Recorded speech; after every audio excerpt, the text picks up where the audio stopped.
Yo guys, it's your boy Oozpop. You know what it is. Stupid B word.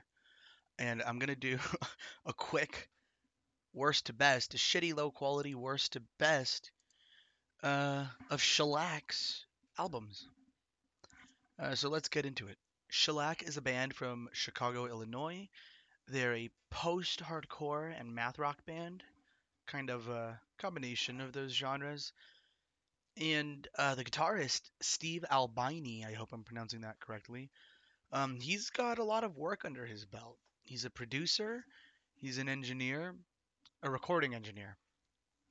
Obviously, he's a guitarist. He's worked with many, many bands, most of the time uncredited, but when he is credited, he only wants to be known as the recording engineer. He doesn't like the term producer. But I do know that he helped record Nirvana's In Utero. He's done a lot of other notable works, but Nirvana's In Utero is a notable example. Uh, yeah, they're a really cool band. They've been around. I think their first album came out in '94, their first studio album. Steve Albini's also been in several other bands. I think Big Black is one of them. I know he was in a band called Rape Man, and there's probably more than that. But yeah, they're rather prolific as musicians. First up, we've got Terraform. Terraform was not too bad, but it was definitely not my favorite album of theirs. I think it's clearly uh, their least enjoyable. Um, and what's funny about this one got poor reviews upon reception, and I kind of have the opposite opinion of those reviews. Wow, shocker, right? Who's Pop's being a contrarian.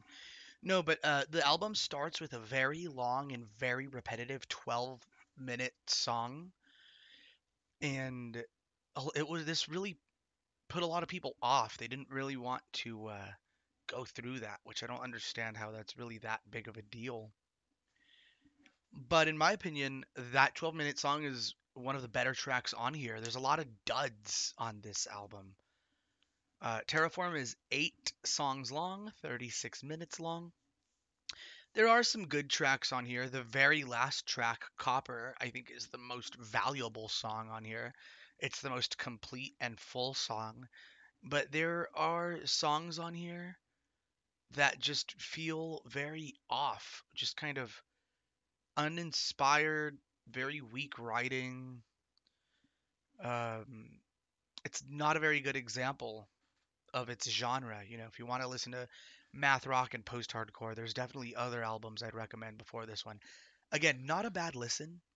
Uh, if you are interested in getting into shellac, definitely a interesting listen, but not where you should start. Not where I would start at all. Next up is Excellent Italian Greyhound by Shellac. I'm really into this one. It's a big jump from the last album, Terraform.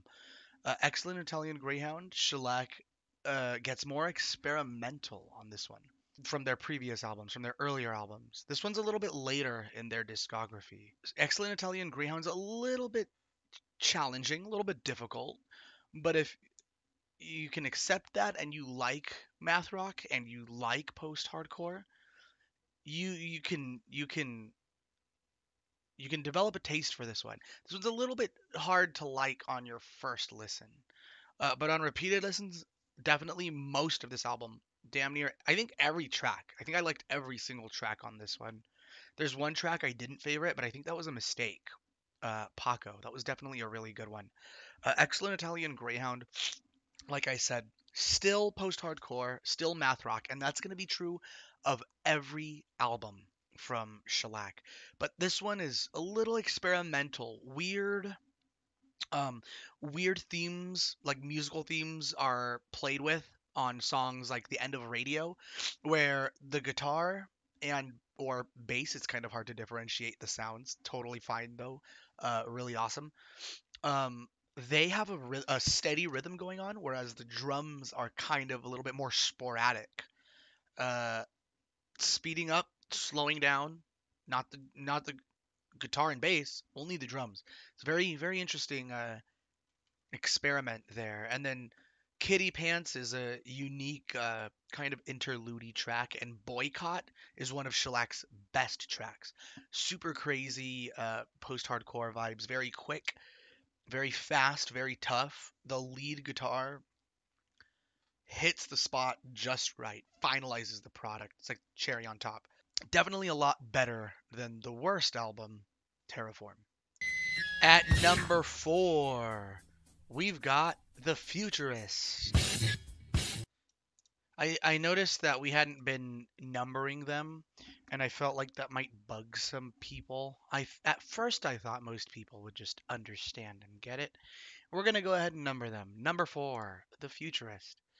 Now, this one's a little odd to include on the list, and I'll tell you why it's odd and why I decided to include it on the list.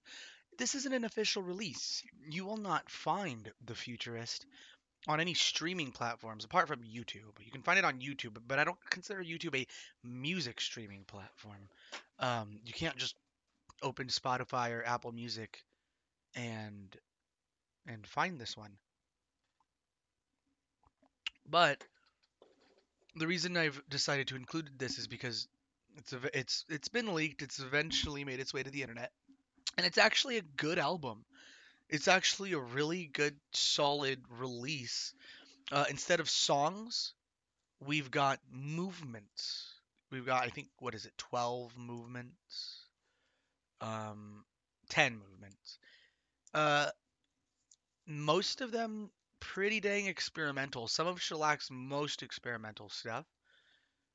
Um, I don't know if I mentioned this, but it's okay. I'll go ahead and repeat it. I don't want to do another take.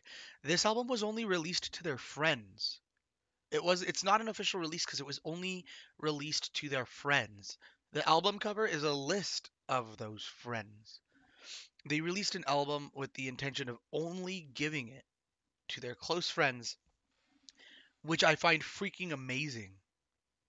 I find that freaking amazing. And just the fact that I'm able to listen to it, I almost feel like I'm cheating. I feel like I'm not allowed to listen to it. But I'm gonna go ahead and put it on the list at number 4 because I did find my enjoyment of it uh pretty dang high. Definitely more than Terraform. Maybe in the future I may regret putting this above Excellent Italian Greyhound, but I just think that this gains points for being so experimental, being so honorable of a release. It's just so mesmerizing in its novelty. It's really good though. The reason why this one stands out from the rest is I don't know if there's any vocals. If there is, they're very minimal. It's a very instrumental album, and it's a very discombobulated release. It isn't as straightforward as a lot of their previous releases. But if you like avant-garde, if you like experimental, and you want some unique post-hardcore and math rock vibes you haven't gotten from anywhere really before, but from Shellac in this case, it's worth a listen. Definitely worth a listen. I wouldn't start here to get into Shellac, but if you are getting into Shellac and you're picking apart their releases, this is a good listen. And number 3 is At Action Park. At Action Park, man, this is a really good one. This is their first studio album. Uh, Really just crazy, really heavy. Somehow, it like precedes some of their future releases. It's a lot better than a lot of the albums they'd release in the future. Artistically, sonically, just everything. I mean, there's an argument to be made. What are you talking about? This album sounds like shit. But if you like a gritty sound, you'll have no problem enjoying At Action Park. This album is really good, dude. Tons of good songs. Some of them are a little but That's given the fact that this is like an early 1994 post-hardcore math rock band, like starting out. When you have the context of, oh, this is 1994. This is their first studio album. This is kind of fire. Like it kind of helps give you that little bit of perspective. But there's such good songs on here. My Black Ass, Pull the Cup, The Admiral, Crow.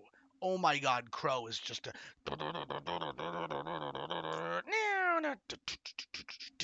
It's just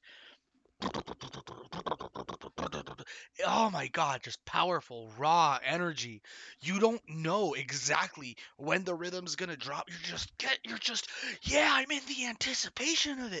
Yeah, you're just feeling so cracked out. Oh my gosh, really good shit, man, really good shit. Most tracks on here are really good. A minute was a really fun one. Dog and Pony Show, very simple but easily enjoyable. At Action Park, dude. This is a good album. This is a really good album. You could start here. You could start at this album. In fact, I'd probably recommend that. Start off nice and easy. You don't wanna give someone the the most delicious part of the steak right away. Give them a little bit of the burnt ends. I'm not saying this is a burnt end, okay? I love the burnt ends, okay? So that's telling you where I am coming from. I love the burnt ends of steak, but give them a little bit of the good stuff, then give them the great stuff. And that's what's coming up. Of course, 1000 Hertz is going to be this high up on the list. 1000 Hertz is such a fantastic record through and through.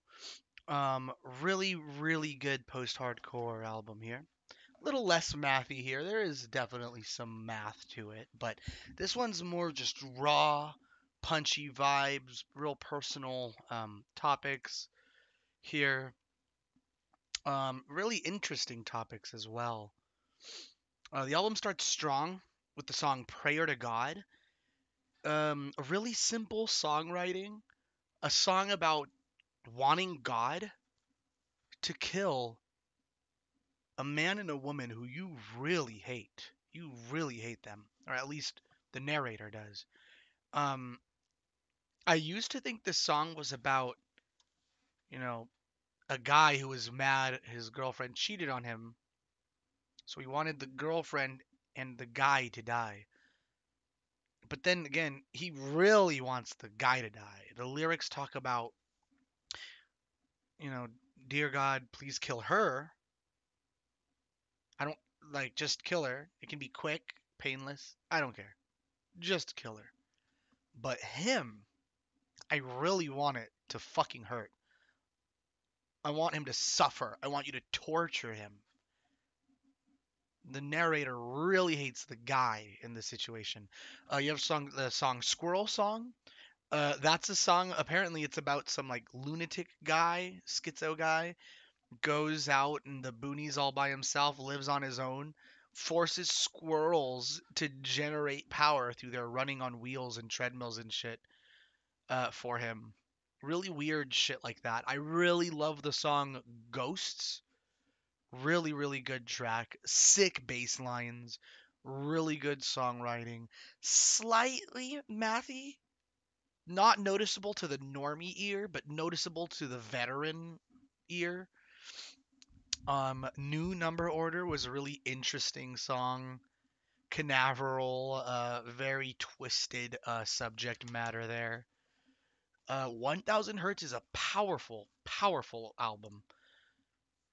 Definitely give this one a listen. Please. And finally, what I believe to be the best Shellac album. Dude, incredible. I believe this is an amalgamation of all their best qualities. Perfect amount of post-hardcore ism, perfect amount of math rock ism, um, just funny name titles and subject matter. They have a song on here called "You Came in Me," It's a few minutes long, but the lyrical part of it is very very short. You just have this really killer driving bass line, punchy drums.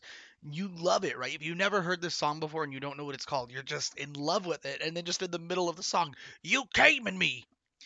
He came in you. It's just it's but you don't hate it. It just seems so fitting. It's really really good.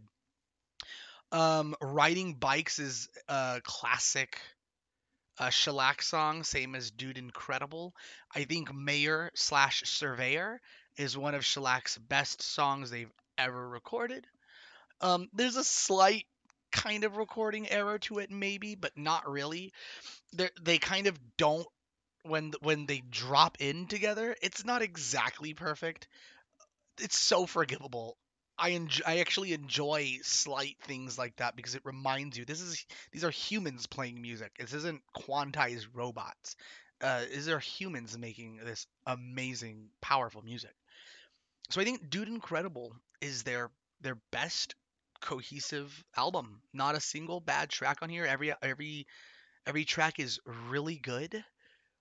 This would be a fantastic album to start if you wanted to listen to Shellac. Dude Incredible, Compliant, You Came in Me, Riding Bikes, Mayor slash Surveyor. Fantastic, fantastic tracks. Some of my favorite Shellac tracks. And definitely my favorite Shellac album. I think it's their best album. All right, so those are the worst to best Shellac albums, in my opinion. I hope you guys liked the video.